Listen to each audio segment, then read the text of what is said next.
เอาสีฟ้านะลุงบ่อ๋อคักบ่เห็นหูตี้บาดนี่เนาะแนบคักแล้วเนาะแต่ว่ามันสีบ่ตัดมันบ่ขาวแห้งคือสีเฮาซื้อมาเนาะหรือมันยังบ่ได้แดดแห้งบ่แห้งแล้วแต่มันสีขาวแบบนี้โอ้มันขาวคนละขาวมันสีขาวเชอร่าเนาะนั่นอย่างมะขาวกับทาสีขาวนะของใส่เฮ้ยมันก็ง่อยใส่ผ้าคือเก่าแล้วเป็นสีย่อยมันเทียบกับสีขาวนี่แล้วมันเทียบบ่ติดขาวเลยมันขาวใสตัวนึงพัดอยู่นี่ก็สีแล้วชาวเทืองไอ้บ่โดนนี่เพื่อนจันฮะลืมแล้วกินแมลงทอดเนาะทักแล้วแมลงทอดเอ้าไปใช่น่ะเดี๋ยว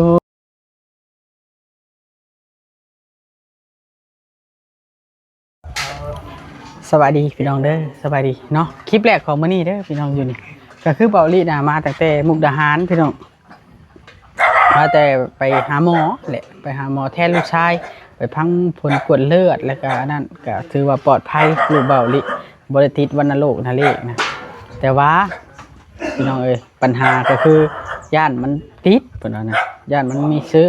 แล้วเลยเพิ่นให้ยานำมากิน6 เดือนมากินนะกินยาอันเดียวพี่น้องเอ้ยเนาะกินกันไว้เพิ่นว่าเฮาก็เฮ็ดตามเพิ่นแล้วเนาะพี่น้องเฮ็ดได้ซะเพิ่นแนะนำไปน่ะเนาะโอเคพี่น้องเนาะมื้อนี้เฮาก็ได้ไปแวะซื้อเอาสีพร้อมฝากกลับมาพี่น้องเนาะคือเอาสีมานี้มาป่องเยี่ยมประตูนั่นแหละน่ะให้เบิ่งสเตอร์รถเบาลิเข่งบ่แหลมบ่ละแต่ว่าเฮาก็ฟืนขี่จนคุ้มแล้วก็สีนี่เลยสีรุ่นเบอร์9บาท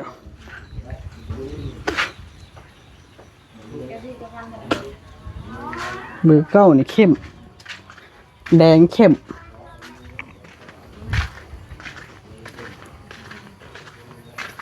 นี่ละแดงไปนี่แหละ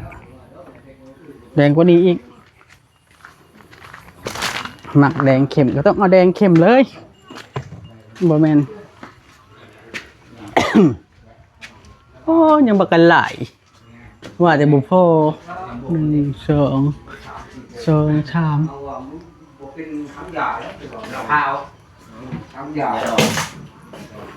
ถ้าเจ้าแนบมันนี่บ่ปงเยี่ยมบ่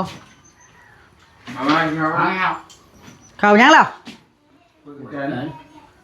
บอกว่าอิ่มแล้วบ่อิ่มเลยได้สบายดีนัดคลิปก่อนคือบ่ชวนอ้ายมาลิ้นน้ำบ่บดไม่ใช่น่ะอ้าวหัวไปหลับอ้ายวานนี่เนาะเพิ่นบ่ชวนอ้ายมาลิ้นก็ชวนอ้ายมาลิ้นแล้วว่าอ้ายไผอ้ายมันอ้ายไปถึงน้องไปถึงไล่ออกลุงบ่ชื่อสีมาทาป่องเยียบทาประตูเลยสีตัวนี้เข้มกว่าตัวนั้นอีกทาบาทเดียวเข้มแรงเลยเบอร์9ตัวนี้สีเหลืองบ่บ่เอาได้สีเหลืองไอ้สีเหลืองก็สีเจ้าคู่เอาเบิ่งแคตตาล็อกมันล่ะมาได้มั้ยเข้าแล้วจังมีตั้งแต่แม่งกิโลนี่ทีเดียวใครแม่นว่าเนาะเด้บ้าใหญ่มาแหละใครแม่นถ้าเจ้าอันมอบตัวนั้นก่อน2 ขอบน่ะตัวนี้ยังว่ามันป้อนห่วงได้ถ้าเจ้ามั่งนี่ไรเด้อเอาไว้ที่มั่งนะจ๊ะ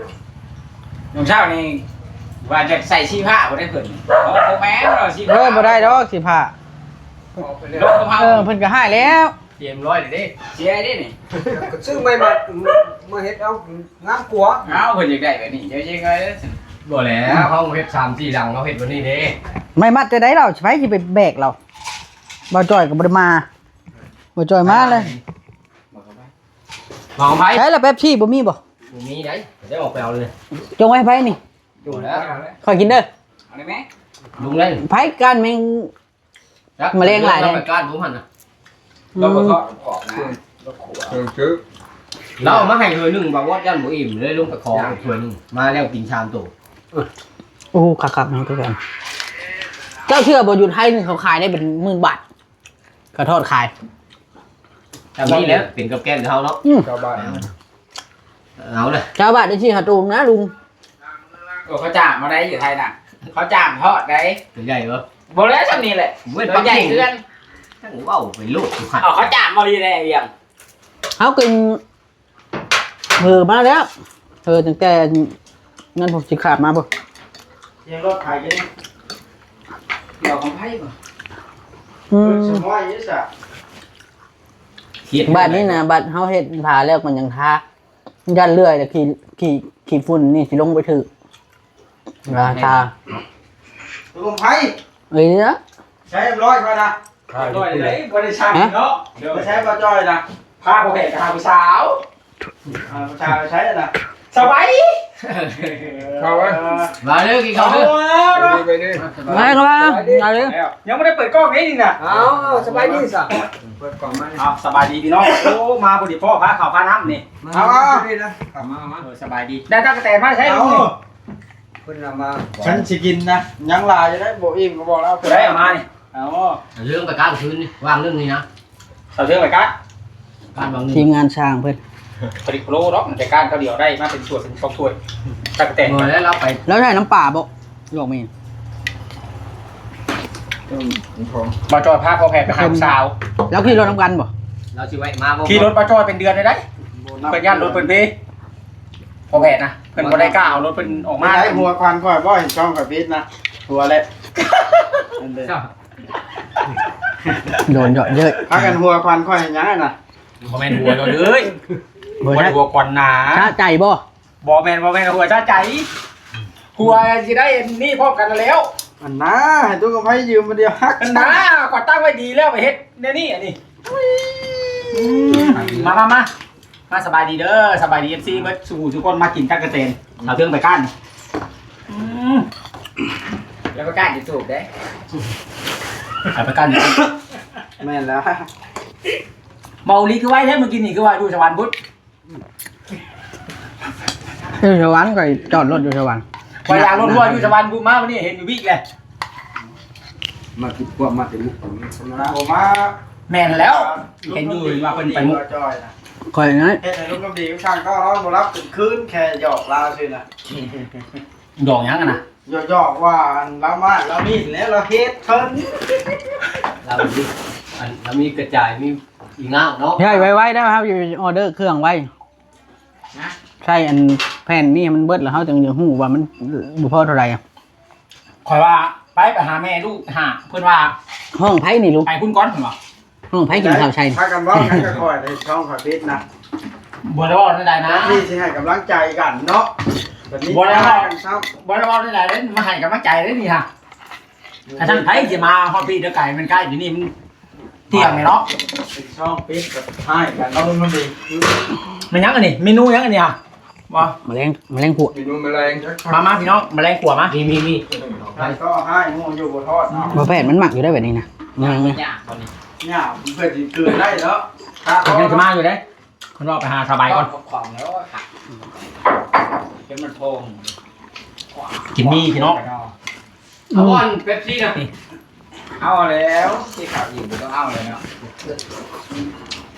เจ้าที่ไปชื่อเบียงเด้อ นี่บวกไหวป่ะ แต่แหล้วกินก็ได้บอกกินก็ได้ครับ ไปทั้งมุกอ่ะลืมถามเลย ไปหาหมอแทนลูกไปพังอาการ หาหมอแทนลูก กินเลยสิไป อ๋อแต่ไปเหยียบ วันงานพังยากแท้ พอดีเลยโดนของไฟมาพ่ออันหัวตักแต่ง เพิ่นนัดดินะครับเพิ่นนัดเฮาก็ไป กดกินไม่ได้ไงนี่ก็มันออกมือนะนี่ก็เป็นเกรงใจ ค เลย นกินวัดถ้วยนึงว่ะ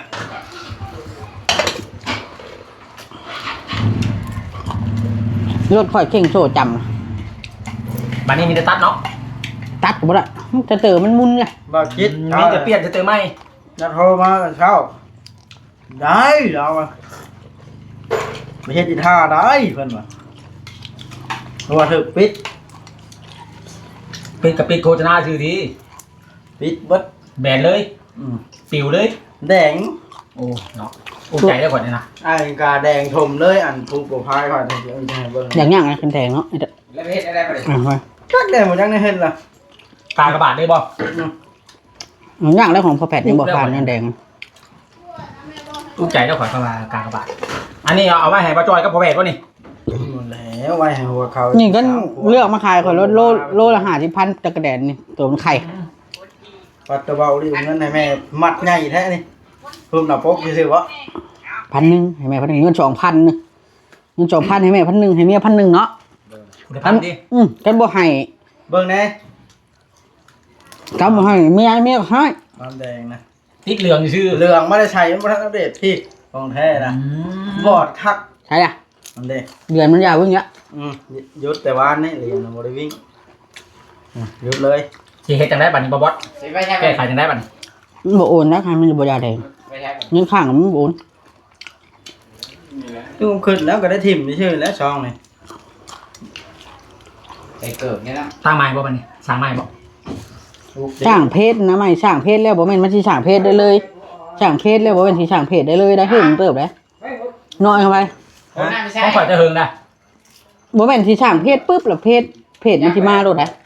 ถ้าต้องรอให้เพื่อนครบก่อน500คนหรือว่า1,000คนหรือว่าครบกำหนดก่อน เพื่อนเพนได้ เอ้ยเพราะอีพ่ออีแม่มันคือเพศมันบ่แม่นเพศนะ มันผูกกัน3ช่องเนาะ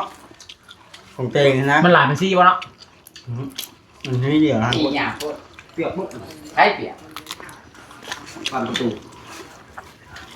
เลยแดงกันแดงวันนี้นะอุกโล จงมาให้ป้าจอยก่อนเด้อตัวนี้น้ำมาแล้วป้าจอย สีนี่น่ะ1,000 เอสอยู่สวรรค์อยู่ที่โน่มีแต่900นึง เรียบร้อยบัดนี้พี่น้องยังไง 4,000 เอสอยู่ที่โน่900 ของเบิร์ดคุณภาพแล้วนี่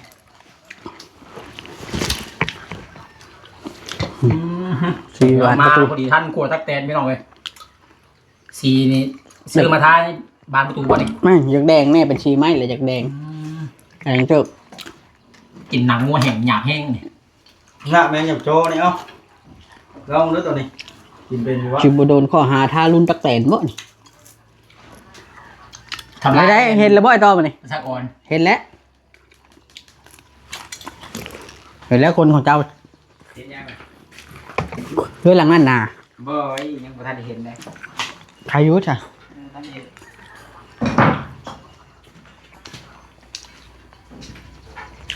เรียนกับวิ่งไปยัง เดี๋ยวลุงโอ้ยได้ตัวนี้เนาะ โดยแล้วแล้วมึงยังแต่ที่นี่ที่ เออ ที่มังห่านเท่านั้น เบิ่งพี่น้อง บางเพื่อเจ้าตัวผู้ปกครองแทนใช้แล้วใช้แล้ว แล้วเราเป็นเอาเงินรอดถ้าเพิ่นแน่โอ้คักเพิ่นใช้สีขาวเทียงกันบ่ไผอันว่าจังเอาสีฟ้านะลุงบ่อ๋อคักมันบ่เห็นหูติบาดนี่เนาะแนบคักแล้วเนาะแต่ว่ามันสีบ่ตัดมันบ่ขาวแห้งคือสีเฮาซื้อมาเนาะหรือมันยังบ่ได้แดดแห้งบ่ แห้งแล้วแต่ว่าสีขาวแบบนี้ โอ้มันขาวคนละขาวมันสีขาวเชอร่าเนาะอืม นั่นอย่างมะขาวกับทาสีขาวน่ะของใส่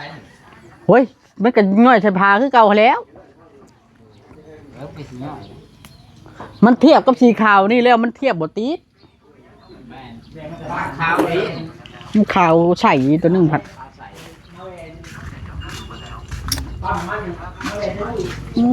อยู่นี่ก็สีแล้วชาวเทืองไอ้บ่โดนนี่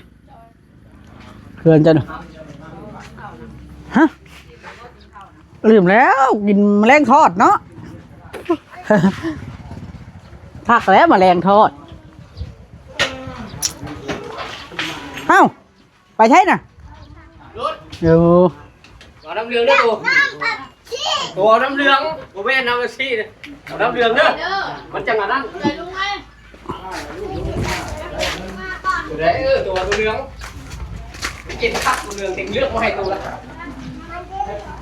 กินคัก ใกล้แล้วล่ะใกล้จะแล้วแหละเป็นบ่โดนดอก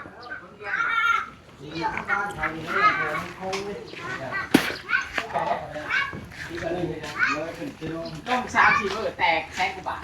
เรื่องนั้นเอาอยู่ในบ้านอยู่ในมุ้งหรือว่าน้ำปุ๋ยเยอะกว่านี้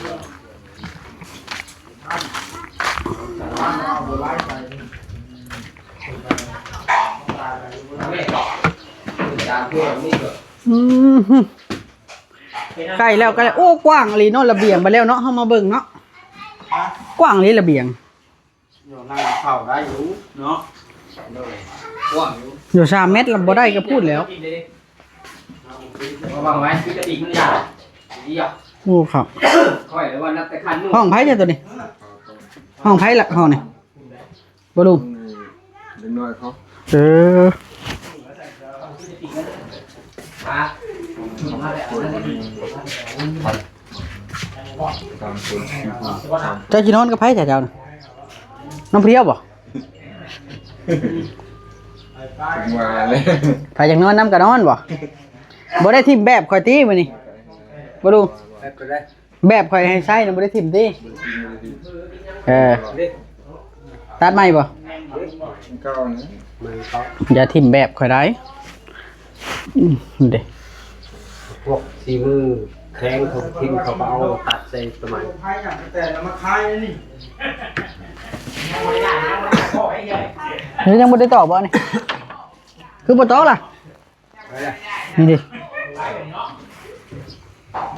ยังบ่ได้สบุญตอบอ่ะ โตเสริมมาเลย ยังบ่ได้บุญเนาะ โตมันตุ้งใส่กัน บุญเนาะได้จังบุญเนาะต้องได้บุญได้ถ้ามันแตกข้อแบบนี้นี่คันเฮาจะเก็บนี่เฮาต้องเอาสีฟ้าเก็บเลยเพราะว่ามันบ่ได้โชว์หูมันนี่เนี่ยพี่น้องโอ้งามเห็นแล้วงาม ลุงในเอาสีขาวมั้ง ฮะ ลุงในเอาสีเดียวกันเลย เขาว่าเอาสีเดียวกันก็ได้มันเขาตัดชั้นๆก็ได้เนาะโยกคนนี้เขาบริอ้างไผ่เด้เขาเก็บเหลี่ยมมันซื่อ วันนี้เสื้อใหญ่เสื้ออ่อนอันนี้เลยตายตะกี้ขันรถขาดที่เรื่องลูกสีเหลืองแกนแหละขันรถขาดที่นั่นวันนี้เสื้ออ่อนยังจำได้กัน คนบ่ทันได้เฮ็ดเวียกหยังก็กินบ่ไอ้คำไผ่นะ เนี่ยมันแล้วตัวส โอ้ บาย ย กินมอสเนี่ยเห็นอะไรก็เอาหายจะมาฮอดเลย ว้าสิตัดปุ๊กอย่าตัดเนาะไม่ให้น้ำนะกว่า ไม่ค่อยเมื่อ เอามาฮอดเอาลูกไปดิมาเย็นเป็นผู้ดีเนาะ เลี้ยวหันเลี้ยวนี่จะเลิกกันวัด ไว้เก็ตเด้อตั๊กแตนถ้วยหนึงไว้เก็ตบ่เอาลง ไว้ให้ มาฮอดแล้วก็กินผู้ดีก็ต้องกินก่อนละวะ กินได้เวียงน้ำเย็นนะเอาน้ำเย็นก่อนอันดับแรกนะเอาอย่างน้ำแห้งไอ้กำไผ่คนบ่ได้เฮ็ดเวียกแล้วยังกินนี่ มาพ่อผู้ดีเพิ่นว่าเอิ้นกินกันว่าสิบ่กินบัด ยานเครียดดิ แม่จะเพิ่นเครียดบ่ได้มาคู่มือเด้ ถึงมาเท่านั้นเนาะ แม่นเฮียบอสเพิ่นว่าข่อยมาโดยเรื่อยเพิ่นนี่นะข่อยมาอันว่าแสดงความเสียใจนํที่เพจเพิ่นติดแดงบัดว่าข่อยมาโดยเรื่อยผมบ่ได้เว้าได้ใด ทั้งเพศทั้งเพศ เดี๋ยวนี้อันใด ก็จะลงเขียว ผมพ่อโทรได้ทั้งกันทั้งไลน์เนาะ ลายแล้ววันนี้ตัวได้ ต่อไปนี้เริ่มติดต่อบ่ได้แล้วเฮียบอสนี่ เพศเมียข่อยให้เต็กคนที่ตามเป็นตึ้ง แต่โทรบ่ได้บ่ แซ่บบ่ได้บ่ได้ ที่ได้แล้วสิบุรังไหเราลงติ๊กต็อกบุได้แล้วลงได้ บ่ได้แล้ว เรียบร้อยกว่านี่ น่าหายแท้ๆเนาะ อ้าวปกติมือละไรเราลงติ๊กต็อกเนาะ รถขายเครื่องก็บ่ได้รถแรงกันให้เต็กบางใส่เพศหน้าเงิน แล้วอุ้งใจได้เฮีย รูปกันแล้ว จะเก่าถ่ายรูปลงหญ้าที่ก็ได้เงินบัดนี้ถ่ายรูปเฮ็ดหยังก็บ่ได้เงินบัดนี้เอ้า คิดอันนี้เขียน เพิ่นบ่กินได้ที่ไหน ให้ลุงอันนึงกับลุงเหลียเขียว กับชา ต้ ต้ อ อน จอ เนาะ กนะสั่งโต๊ะแล้วมาเอาอยู่แล้วจอกนึงเพราะว่าเราเป็ปซีจอกนึงน้ำเขียวจอกนึงนี่ เจ้าเห็นบ่ข่อยเอาเงินให้ทำ เก่ แม่ ง นะ แล้ว เป็นได้ข่อยนะเก่งบ่ข่อย เก่งแฮงซึ่งแฮงก่อน บนนี้ย่องข่อยแหละ โอ้ยข่อยว่าโอ้ยปั๊มชิมย่องได้ข่อยย่องอยู่ในใจได้ข่อยนะ เงินได้2,000นึงข่อยให้เมีย1,000ถามมึงรถบ่จอยว่าข่อยได้หลายนะบ่ เสียงซึ่ง ปั่นแม่1,000กับเมีย1,000เนาะว่าเฮียบอสโดดขอจะนั้นเมียเดี๋ยวข่อย จำกันแต่เจ้านี่เที่ยวกันนะ เมียขอยังอุกอยู่นี่ อุ้งยังน่ะ เพศเมียก็โดนบล็อก ช้ำกันนะแต่เจ้านะเพราะแหกเที่ยวกันนะเอาใกล้ชังเวียงนะแห้งนะ ไก่สักเบี้ยงให้ได้ เป็นได้อัน ยังอยู่ได้ มาได้ไปหาคำหลาว่ามันนี่ บ่ได้ไปแต่มือนั่นพุ่นแล้ว ถือว่า ไปแต่มือนั่นพุ่นมือนี่ก็บ่ได้ไปมือหน้าก็จะไปมือหน้าก็จะฝึกมี โอ้ครับได้เงินหลายเติบแล้วให้บอกระดับนั้นเงินน้อยเปิดปรึกษากันอีกแล้ว เพิ่นว่าหยัง เพิ่น เราเพื่อนยังกันนะ ว่าเพิ่นได้อึ้งครับบ่ทัดเพิ่นมาแล้วเพิ่นเล่าแต่เช้าได้เพิ่นเบิ่งแต่ได้อึ้งกับอัน เพิ่นว่าได้เงินแสนกว่าบาทบ่ งูน่ะเท่าไหร่จักโลงูเจ้าฮะ เดี๋ยวว่าเรื่องงูนะมันหลายรู้เลยงูนะเนาะเอาได้เอาเมียดได้บัดนี้พาเขานี่พี่น้องเอ้ย ก็ถ่ายเอาไม้นี่แหละเอ้าโอเคบัดนี้เบาลี่สิได้ขอโตวก่อนกินข้าวกับอิ่มแล้วอัปเดตเป็นคลิปแรกของมื้อนี้โอเคพี่น้องสบายดีเบิดสุขสุขคนพี่น้องเอ้ยสบายดี